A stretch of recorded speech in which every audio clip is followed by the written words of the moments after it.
नमस्कार। खबरों की खबर में आपका स्वागत है। बेंजामिन नेतन्याहू और डोनाल्ड ट्रंप की कुछ देर बाद मीटिंग होने वाली है, लेकिन अमेरिका से, वॉशिंगटन से, व्हाइट हाउस से कुछ ऐसी ऐसी खबरें आ रही है जिसे सुन के आपके कलेजे को तो बड़ा ठंडक पहुंचेगा, लेकिन हालत खराब हो रही है मुनीर की। वैसे भी लोग उनको ढूंढ रहे हैं क्योंकि अचानक से पाकिस्तान के अंदर आटे की कीमत 650 रुपए 5 केजी के बैग की हो गई है।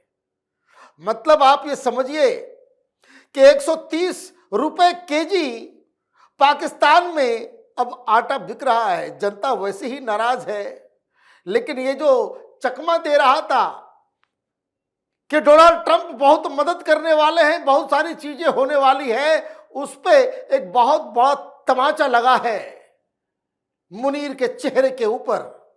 और इस बात की पुष्टि यूएई में प्रकाशित होने वाली अल अरबिया अखबार ने एक रिपोर्ट जो दिया है, उससे पाकिस्तान के अंदर मीडिया कर्मियों के अंदर वो एक विस्फोट हो गया है कि ओ माय गॉड, अब क्या करेंगे ये मुनीर चतुर चालाक बनने की कोशिश कर रहे थे और अपने ही जाल में फंस गए हैं।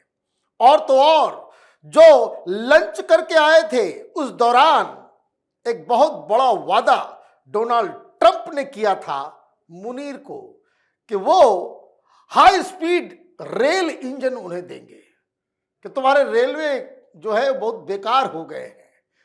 उसकी भी घोषणा आज हो गई, लेकिन शर्तें ऐसी लगा दी गई कि वो इंजन नहीं, वो तो अपने आप में एक हाइड्रोजन बम होगा। अगर पाकिस्तान ने उसे एक्सेप्ट कर लिया तो पाकिस्तान में तबाही और मुनीर की जो खिंचाई होगी वो कहानी अलग है। लेकिन पहले पाकिस्तान कैसे अपने बुरे जाल में फंस गया, कैसे अमेरिका से एक बहुत बुरी खबर आ रही है मुनीर के लिए, उसको जरा सुनते हैं। Israeli prime minister Benjamin Netanyahu will meet Donald Trump in Florida, with the US president pushing to move to the next stage of the fragile Gaza truce plan. The crucial meeting at Trump's lavish Mar-a-Lago resort comes as some White House officials fear both Israel and Hamas are slow walking the second phase of their ceasefire. Trump is reportedly keen to announce as soon as January a Palestinian technocratic government in Gaza and the deployment of an international stabilization force. Israeli government spokeswoman Shosh Bedrosian said Netanyahu would discuss the second phase, which involves making sure that Hamas is disarmed, Gaza is demilitarized. ये जो बैठक हो रही है, इस बैठक का agenda Donald Trump ने तय किया है। उनको लगता है कि इजराइल और हमास दोनों ही स्लो चल रहे हैं। जो हमने 20 पॉइंट पीस प्लान जो बनाया था वो जनवरी तक हम लागू करेंगे, और इसमें क्या होना है, वहां एक टेक्नोक्रेटिक गवर्नमेंट भी होगी और वहां एक इंटरनेशनल स्टेबलाइजेशन फोर्स भी होगा, और जो हमास को डिमिलिटराइज करेगा, उसके आर्म्स जो है छीनेगा और वहां पे शांति स्थापित करेगा। मतलब हमास से लड़ने के लिए वहां सेना भेजा जाएगा, और ये पाकिस्तान के मुनीर के हाथ ये जिम्मेदारी दी गई है। पाकिस्तान से कहा गया 10,000 फोर्स आप डालो, और यहां दिक्कत यह है कि मुनीर ये काम करने में हिचक रहा है। वो फिर से अमेरिका को जो है वो एक मुसीबत में फंसा करके अपने आप को बचाने में जुटा हुआ है। वो जगह जगह इस्लामिक कंट्रीज में जा जाकर वहां से फोर्सेस की मांग कर रहा है। ये जो लंच हुआ था वो लंच इसी चक्कर में हुआ था कि डोनाल्ड ट्रंप का आइडिया ही यही है कि जो वहां मिलिट्री जाए गाजा के अंदर में, वो सिर्फ और सिर्फ मुस्लिम देशों का, और उसमें पाकिस्तान सबसे बड़ा है, तो पाकिस्तान से 10,000 फोर्स जो है वहां भेजा जाए। और वो हामी भर के आया, और इसलिए ये जो बैठक हो रही है इसमें तारीख तय होना है। व्हाइट हाउस की तरफ से कहा जा रहा है कि जनवरी के अंदर ये फेज 2 की घोषणा होगी, मतलब जनवरी के तक जब ये घोषणा के साथ ही पाकिस्तान को अपनी सेना गाजा भेजना होगा, हमास से लड़ना होगा। और यही सबसे बड़ी मुसीबत है, क्योंकि जैसे ही हमास के खिलाफ पाकिस्तान की सेना जाएगी, पाकिस्तान में तो स्थिति ऐसी हो जाएगी मुनीर उसको कंट्रोल नहीं कर पाएंगे। पूरी दुनिया में इस्लामिक कंट्रीज के अंदर ये पाकिस्तान की जो थू थू होने जा रही है, उसी की बैठक हो रही है और उधर बैठक चल रही है। और इधर यूएई में अल अरबिया ने एक बाकायदा एक आर्टिकल छापा है, एक रिपोर्ट आई है। वो रिपोर्ट क्या कह रहा है? If Trump begins to view Munir as another unreliable partner, one willing to extract concession while avoiding delivery the guarantees Munir seeks on tenure, investment and indulgence over Imran Khan could weaken rapidly, said a report in the UAE-based Al Arabiya Post. Field Marshal Asim Munir's ascent as Pakistan's most powerful military ruler in decade has coincided with President Donald Trump's high-risk Gaza stabilization project, creating a perfect environment for a transactional understanding between Rawalpindi and Washington.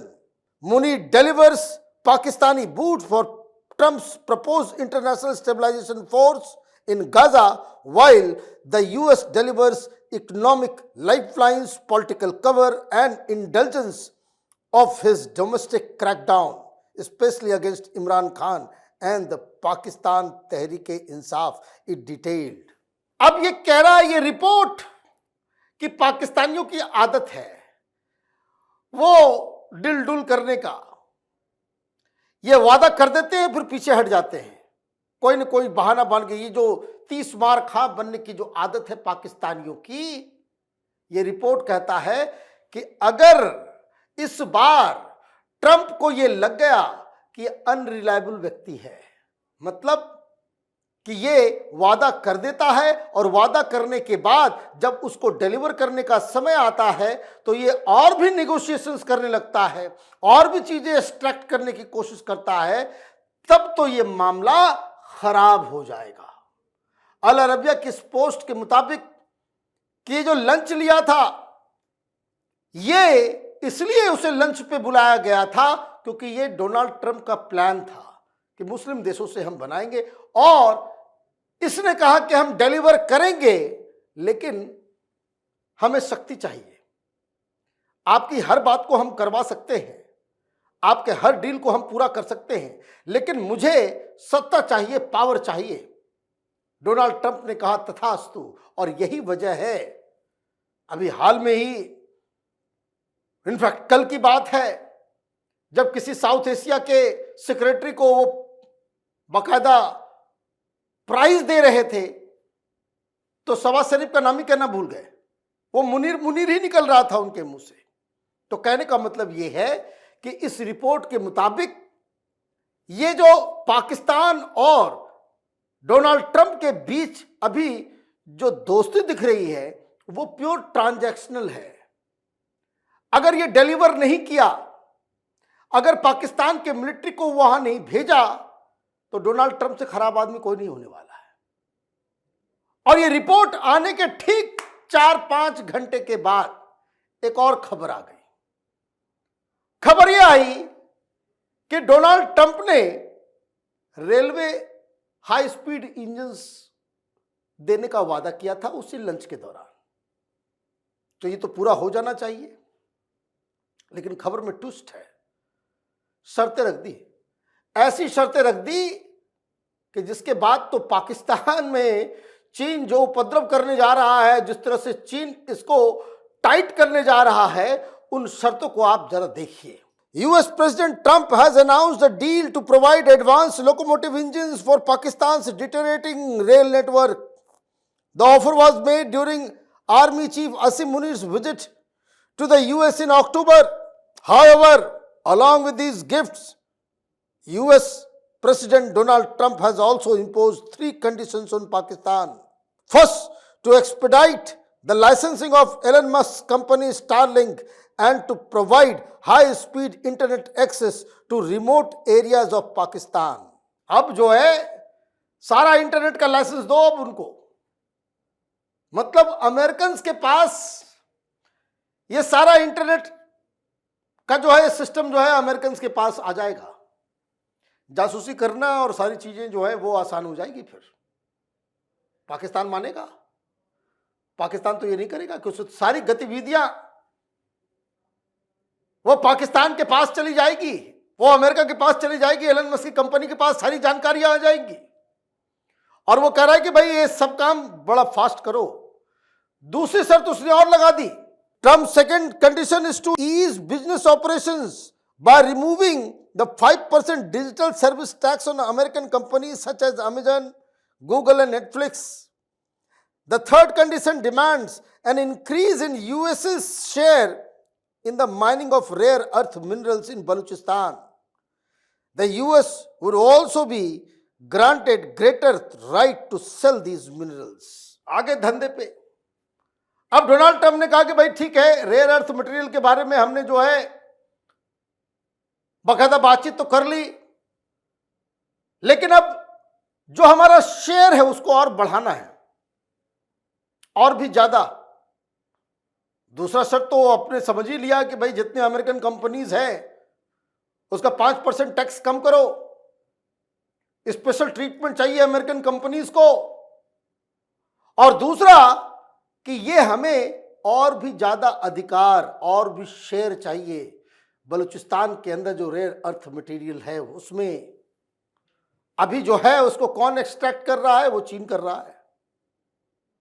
अभी जब पाकिस्तान और America के बीच ये rare earth material के ऊपर जब negotiations हो रहे थे, उसके अगले दिन ही चीन ने एक कानून पास कर दिया, और भी पाकिस्तान को बाकायदा ध्यान में रखते हुए कि जहां कहीं भी रेयर अर्थ मटेरियल के एक्सकेवेशन या उसको फिल्टर, उसके प्रोसेसिंग में चाइनीज सामान का इस्तेमाल होता है, चाइनीज मशीन्स का इस्तेमाल होता है, जो 80% चाइनीज ही होता है पूरी दुनिया में।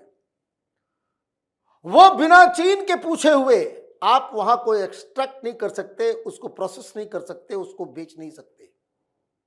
और अब पाकिस्तान को डोनाल्ड ट्रंप कह रहे हैं कि हमारा शेयर भी बढ़ाओ और उन मटेरियल्स को हम पूरी दुनिया में बेच सकें, यह भी अधिकार हमको दो। मतलब एक तरफ मुनीर के गड्ढा और दूसरी तरफ खाई है। अब इस शर्तों के ऊपर अगर आप इंजन चाहिए तो चाइनीज तो आपको दौड़ा लेंगे फिर, क्योंकि चाइना पाकिस्तान के साथ कोई ऐसा नहीं है दोस्ती है, कोई सिविलाइजेशनल कनेक्ट है, ये सब ट्रांजैक्शनल है। और जब बलूचिस्तान में आप अमेरिका को घुसने दोगे तो फिर चीन आपसे सवाल जवाब करेगा कि इतने दिनों तक, इतने डिकेड्स हमने कि तुम्हें भीख देकर हमने पाला पोसा, और अब अमेरिका के साथ आप इस तरह की डील कर रहे हो, ये बर्दाश्त नहीं हो पाएगा। कहने का मतलब यह है कि मुनीर चतुर चालाक बनने की कोशिश कर रहे थे, लेकिन ऐसी ऐसी चीजें आज हो गई है जिसमें मुनीर के पास ज्यादा ऑप्शन नहीं है। पाकिस्तान में बर्बादी बहुत जल्द आने वाली है। आप देखते रहिए कैपिटल टीवी। हमारे वीडियोस को लाइक कीजिए, शेयर कीजिए और हमारे चैनल को सब्सक्राइब कीजिए। धन्यवाद।